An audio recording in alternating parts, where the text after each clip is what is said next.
BJP ने लोकसभा चुनाव के लिए बड़ा लक्ष्य रखा है और ऐसे में बड़े टारगेट को हासिल करने के लिए तैयारियां भी बड़े स्तर पर पार्टी कर रही है। कोर वोटर से इतर पार्टी हर वर्ग को साधने में जुट चुकी है, क्योंकि अगर एंटी इनकम्बेंसी से कोई नुकसान हो तो उसकी तुरंत भरपाई भी हो सके। अपने मिशन को पूरा करने के लिए पार्टी ने क्या खास तैयारियां की हैं, इस रिपोर्ट के जरिए देखिए।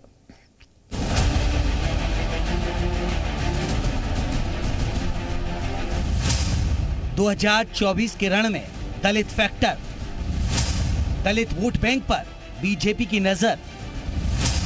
2024 में दलित करेंगे कल्याण। 2024 लोकसभा चुनाव को लेकर बीजेपी दलितों में अपनी पैठ को मजबूत करने के लिए बहुत जल्द दलित सम्मेलन का आयोजन करने वाली है।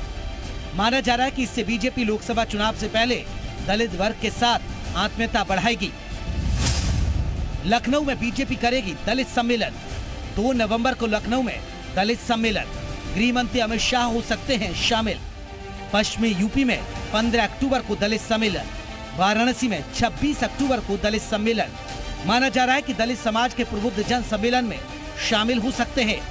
हर बूथ से 5-5 प्रबुद्ध जनों को बुलाने की तैयारी है। इसमें डॉक्टर, इंजीनियर, सीए, वकील शामिल होंगे। बिहार में जातीय जनगणना के आने के बाद लगातार Bharatiya Janata party mission mode में आ चुकी है। वो दलितों के बीच में सम्मेलन करा रही है।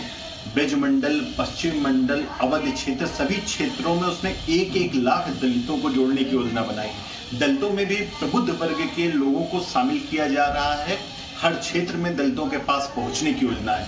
क्योंकि यूपी एक ऐसा राज्य है जहां पर जाति विशेष राजनीति होती है और शायद इस वजह से भारतीय जनता पार्टी ने बहुत शुरुआत मोड में अपने आप को मिशन मोड में ले आए हैं। वहीं इससे पहले बीजेपी प्रदेश मुख्यालय में अनुसूचित जाति मोर्चे की बैठक में निर्णय लिया गया कि पार्टी के सभी विधायक, सांसद, मंत्री और अन्य जनप्रतिनिधि दलित बस्तियों में जाकर अनुसूचित जाति के लोगों को केंद्र सरकार की उपलब्धियां बताएंगे और योजनाओं का लाभ दिलाएंगे। यही नहीं, दलितों को साधने के लिए बीजेपी ने मंत्री, सांसद और विधायकों को घर घर संपर्क करने के निर्देश भी जारी किए हैं। एक विधायक को 4-4 विधानसभा क्षेत्र का प्रभारी बनाए जाने की तैयारी की है। देखिए, भारतीय जनता पार्टी सबका साथ, सबका विकास, सबका विश्वास और सबके प्रयास की बात करती है। इसीलिए दलित समाज भी भारतीय जनता पार्टी की प्राथमिकता में है। भारतीय जनता पार्टी ने दलितों के सबसे बड़े व्यक्तित्व डॉक्टर अंबेडकर के, उनका जन्म, उनकी कर्मभूमि, उनकी अध्ययन की भूमि, उसे पंचतीर्थ के रूप में विकसित किया है। इसीलिए भारतीय जनता पार्टी इस समाज को भी आगे आने के लिए और राजनीतिक रूप से और ज़्यादा महत्वपूर्ण भूमिका देने के लिए दलित सम्मेलनों का आयोजन कर रही है। बस्ती संपर्क अभियान के तहत बस्तियों में लाभार्थियों से संपर्क सहित समाज के प्रबुद्ध वर्ग, सेवानिवृत्त अधिकारी, खिलाड़ी, लोक कलाकारों और अन्य प्रमुख लोगों से व्यक्तिगत रूप से संपर्क पार्टी करेगी। आपको बता दें कि विधानसभा चुनाव में बीजेपी को 30 से 40% तक एससी वोट मिले थे। उसके बाद हुए निकाय चुनाव में 50 से 60% एससी वोट बीजेपी को मिले। ऐसे में अगर पार्टी को लोकसभा चुनाव में टारगेट 80 पूरा करना है तो दलितों का आशीर्वाद जरूर लेना होगा। ब्यूरो रिपोर्ट, जी मीडिया। तो अब आपको ग्राफिक्स के जरिए भी कुछ गणित समझाने की कोशिश करते हैं। दलित वोट बैंक पर सभी की निगाहें टिकी हैं और पिछले चुनाव में दलित वर्ग बसपा से छिटका था, इसलिए आगामी चुनाव को लेकर किसकी क्या प्लानिंग है वो हम आपको बता रहे हैं। बीते 2 उपचुनाव में सपा गठबंधन को दलितों का साथ मिला। अखिलेश ओबीसी और मुस्लिम के साथ दलित को साध रहे हैं। इसके अलावा अखिलेश यादव की कोशिश ये भी है कि इस प्रयोग को आगे वो बढ़ाएं। अखिलेश का शूद्र वाला बयान इसी कवायद का एक हिस्सा है।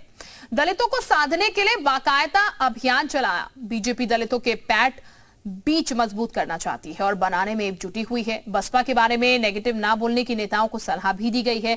वहीं दलित वोट बैंक को अपने साथ वापस लाने में भी जुट चुकी है।